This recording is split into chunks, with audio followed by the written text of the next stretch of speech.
Alright, so what exactly is the Festive 500?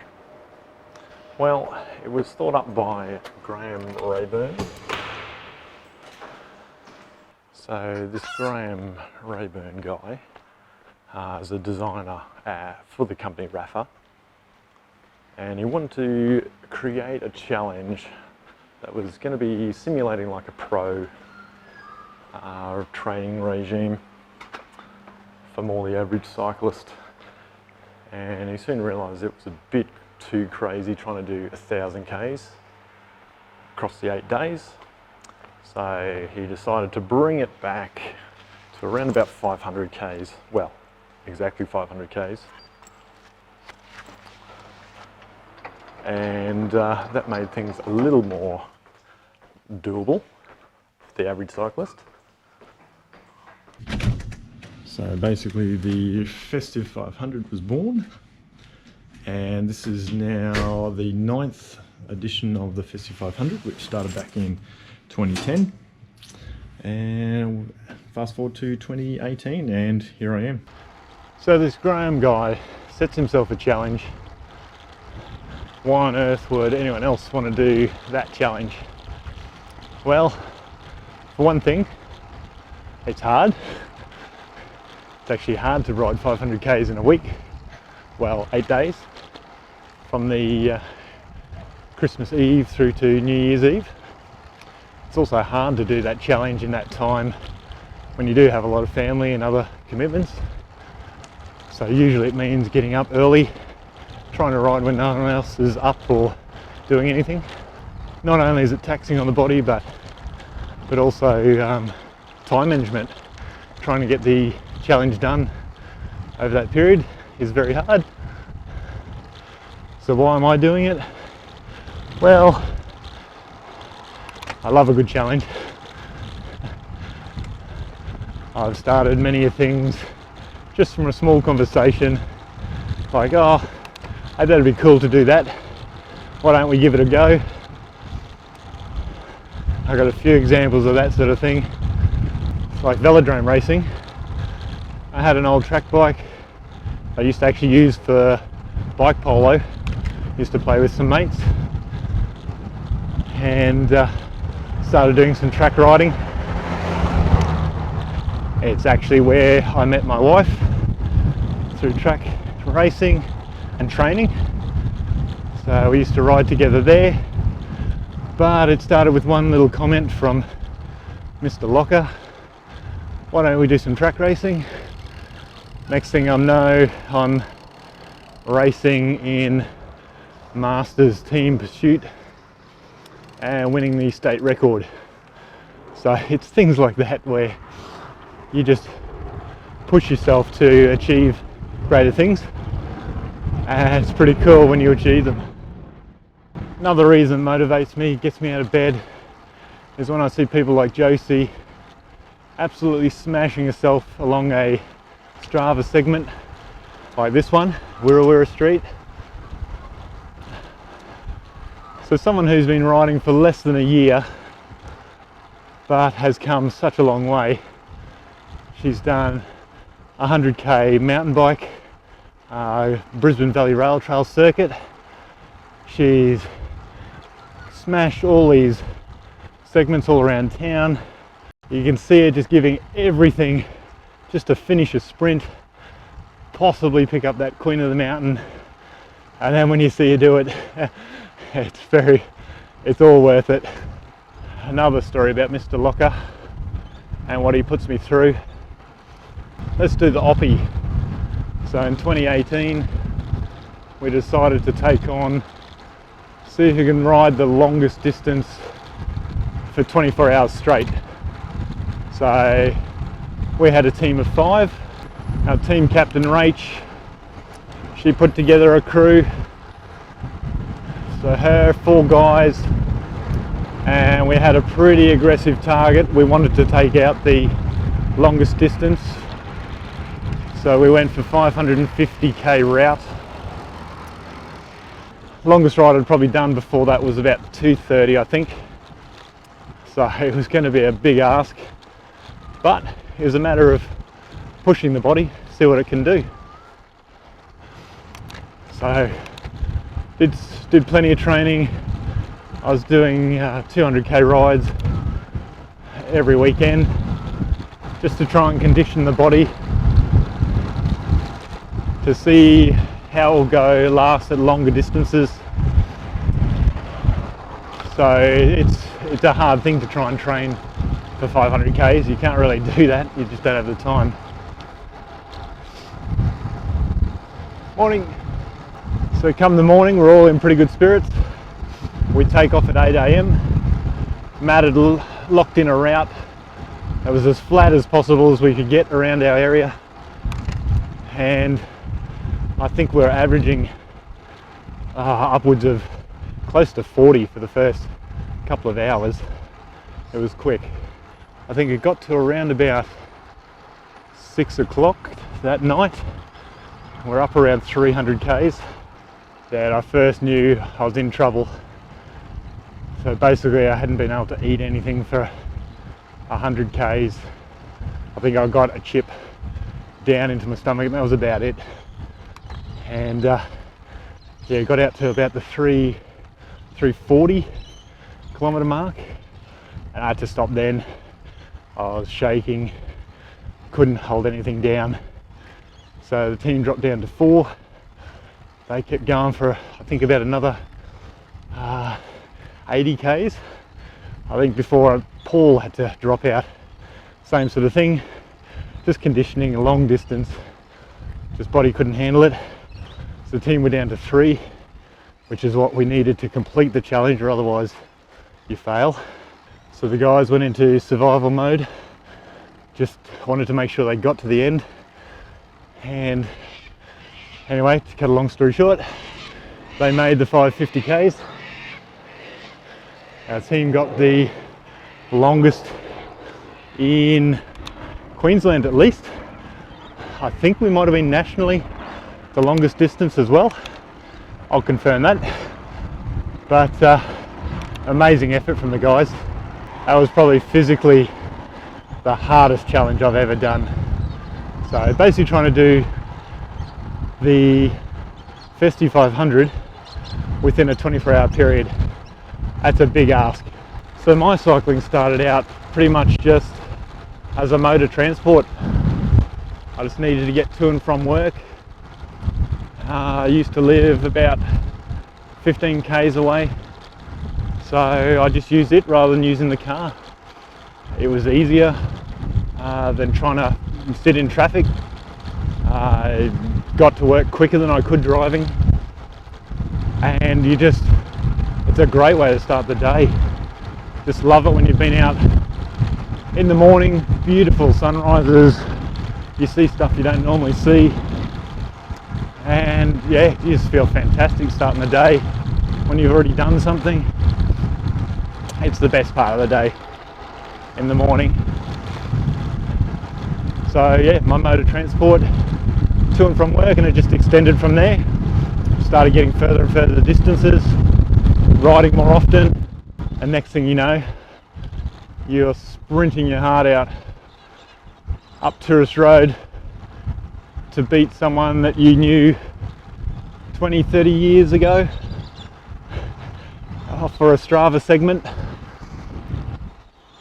So, to give you a bit of history, I was out taking on a Strava segment, so it's not that long, maybe 200-300 meters, but it's a ramp up climb up to Picnic Point.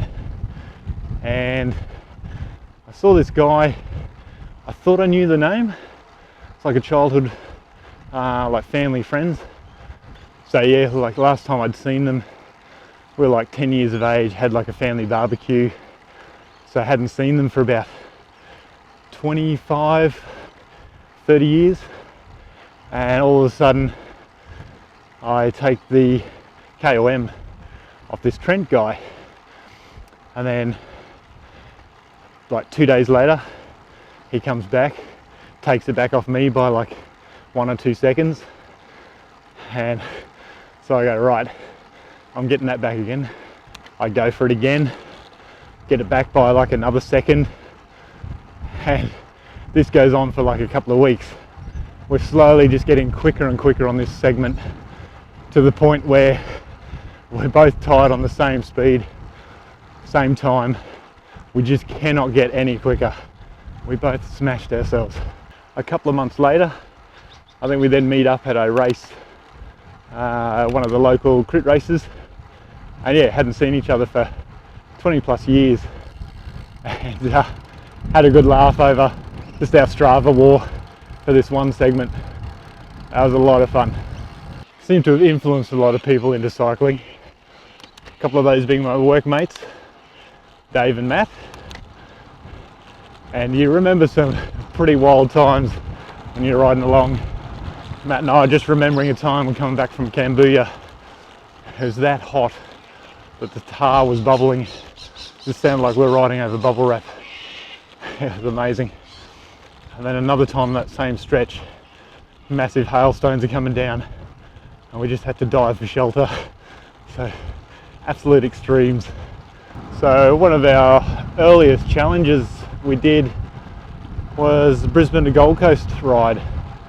So that's an annual ride in Bike Week where you do 100 k's from Brisbane through to the Gold Coast, obviously. One of the flattest 100 k's you'll ever do. So it's a great one to start out with as a challenge if you want to get to that 100k mark as a real goal. So Wendy and I did that one probably, I think, about 5 or 6 years in a row, and yeah, that's sort of where we've both agree we hooked up and pretty much started dating from there. So good memories for us, even if I was distracted by TV rather than her advances. I have to also tell a story about Cycling Tex.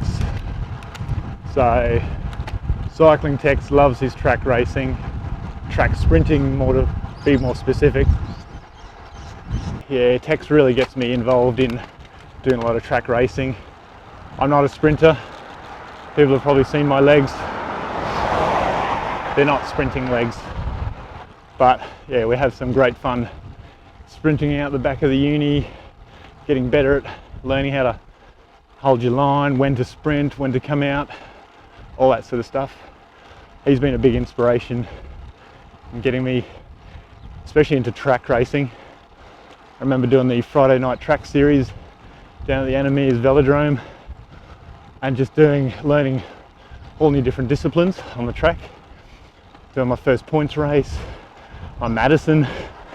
So one of the Friday night track leagues, I have Dean come up to me from DRP, a really great coach. Look him up. So he goes, my partner for the Madison is sick. Do you want to fill in? So if you don't know what the Madison is, team of 2, you race around for like 100 laps, but you fling your partner in, then you pull off while still going around the velodrome, but you pull off while the other person races. Then you, in a certain zone, your partner comes in again, you grab them by the arm and fling them ahead to get them up to speed again. That's the Madison. So, never done that before. Dean says, do you want to give it a go? Yeah, yep, rightio. So, we quickly jump in on a practice session. We try our arm flings, and after probably half an hour, we're getting pretty good. And then get into the rest of the night for the racing. And then we get to the Madison at the end, and we're into it. So, we didn't do all that great. I always had it. Dean had a big night as well, but we gave it a good hot go. It was great fun. Absolutely scary as hell when you're coming around the last corner at 40 k's an hour and you come in right beside your partner, grab their arm and then just throw them forward. But we survived. We tell the tale.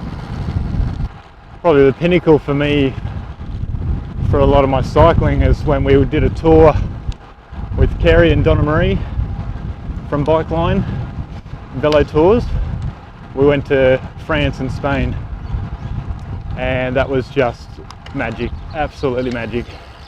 I recommend to anyone to at least do a cycling tour once in their life. It's just a fantastic group of people we had. It was such a great experience riding in a magic part of the world. It's around the Southern Alps in France, and then we went across into Spain, and while we had a massive day, one of these days where we did the Telegraph up Galibier, and then we went up the iconic Alpe d'Huez. And I was talking to Kerry. I took a wedding ring over to propose to Wendy, and we're on this ride. I'm saying to Kerry, where'd be a nice spot to pull up and propose? And he said, oh yeah, there should be somewhere up Galibier. We'll go there. Anyway, we're riding up there for hours, eventually get into snow at the top. We park our bikes in like a couple of inches worth of snow, and it was freezing cold. And Wendy was absolutely done. We'd done about 80 k's to that point, but it was basically all uphill. So that was a huge day for her. And she said, no, I'm done, I'm jumping in the van, going home. Kerry's like, no you're not. Come on, you gotta watch Matt go up Alpe d'Huez. It's like, yeah, rightio, whatever. So I keep going on up Alpe d'Huez, and they go past in the van, screaming, shouting, because I was given a challenge by Kerry to see if I could get under the hour for the climb. No one from the tours had previously done that, so I was pretty race fit at that stage. So I went for it. Anyway, get to the top, wait for everyone else to turn up, and everyone's pretty smashed. Although Justin downs a beer was the last thing I thought about possibly doing. But so yeah, we get to the top, wait for everyone to regroup. A few of them came up in the van. I was standing around at the top, and then I get down on one knee while we're looking down the view of Alpe d'Huez and propose to Wendy. Now you might think that's really romantic. It's not so romantic when you just hand her the box, forget to open it up and show her the ring. But that's me. And all done in tracky dacks. So yeah, beautiful spot in the world. Maybe not the perfect execution, but she said yes. So there's been some pretty low moments as well. As I was saying with the Oppie challenge, getting to around about 340 k's and just knowing physically, physically my legs were feeling good, but it was my conditioning. My stomach couldn't handle it. I couldn't get any food in, so I was doomed. There's only so long you can last with such a grueling challenge like that before the body just gives up.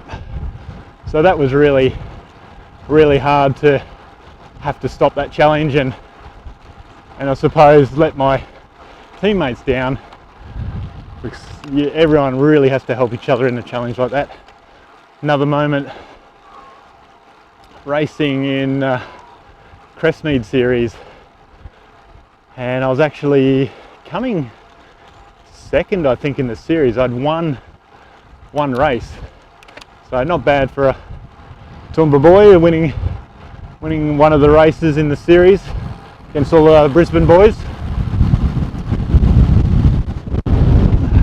So I learned a lot of lessons from that, but tough when you have no teammates and you got to do it on your own versus quite competitive teams in Brisbane. But third race I thought, right, let's shake this up. Racing pretty well, I was feeling pretty comfortable coming into the final straight. There's still quite a big bunch for the sprint, and I found myself towards the back, so I knew I had to get through the field. Started weaving through, And all I remember is the guy in front just suddenly swinging to his left and just took out my front wheel. So looking back at my bike computer, we're at 70 k's an hour at that stage, sprinting for the finish, and going from 70 to 0 on bitumen is never a pleasant experience. But luckily I had Wen's there. She took me to the hospital, broken collarbone, and probably the bigger issue was all the skin off. So I pretty much had 3rd degree burns, lost most of the skin on my shoulder blade and hip, usual sorts of spots. But yeah, some pretty low points trying to have a shower when you have no skin. Yeah, it's not nice. But still, I love the experience. I didn't let that get to me. Got back into racing again. Luckily I haven't had any more crashes since, but that was a low. That was a tough time, especially when my collarbone's trying to heal. And the doctor said, no, it'll be fine, it'll attach back on and grow back. Yeah, after 2 days of trying to sit still and feeling my bone just keep splitting apart was not nice. So eventually got that plated and healed up. Still feels funny some 10 odd years later, but at least it doesn't give me any trouble. But all those lows are far outweighed by just the huge positives get from cycling. Getting so many people into cycling, absolutely loving it. My workmates, Josie, Cooby's been a big inspiration. Getting him going, is really good at track. Love to see him get more into that. He's such a powerhouse. But he's a teenager. He's got to find his motivation and get his enjoyment out of it too. But just all these highs from cycling keep me coming back and doing things like this Festive 500 challenge. Another low is when you forget to bring in your cycling shoes. It's just amazing the people you meet while out cycling too. So while out filming, I just caught up with the man Phil Prince, who I actually did that cycling tour over in Europe with. So very funny man. And just caught up with Terry, caught me around the uni loop. So amazing guy, just built up his new 8-bar bike, doing some cruising on that, just taking life easy. Really nice guy. That's my motivation for doing the Festive 500. Just incredible people, amazing experiences, and that's what this Graham guy set out to do by setting this challenge. Just getting people out there to experience just the world, people. There's more to life than just working. Fortunately, this is an expensive hobby, but amazing experiences when you're out on the bike.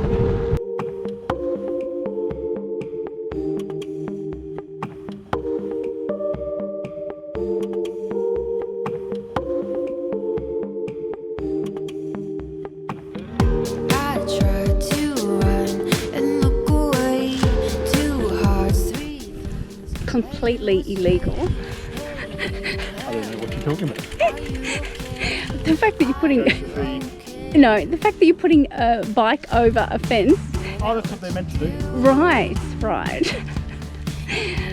Alright. And then help yourself over. You better take that. Don't you dare film this. No! There we go, alright. Don't!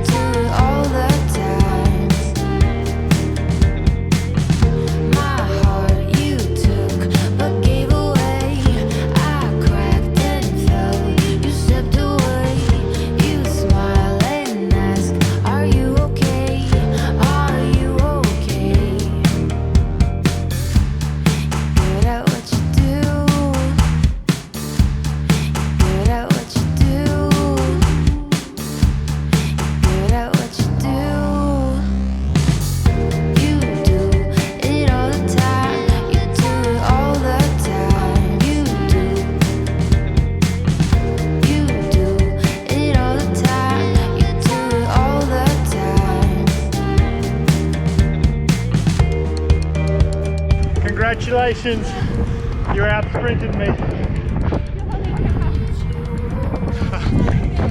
You outsmarted me. Cheers. Splatter all.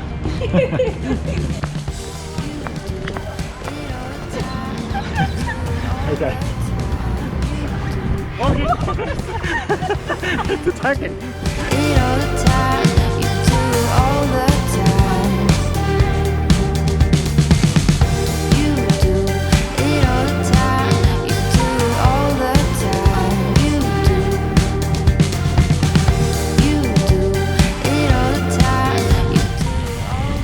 Sneaky. Oh, run me into the glass. That'd be right. Sprints when I'm vulnerable. Correct. Runs into the glass. I have to use what little skill and accent I have. Miss Evil standing up to her name again. Okay, Josie. It's going to be the end of day 4. Here we go. Yeah. And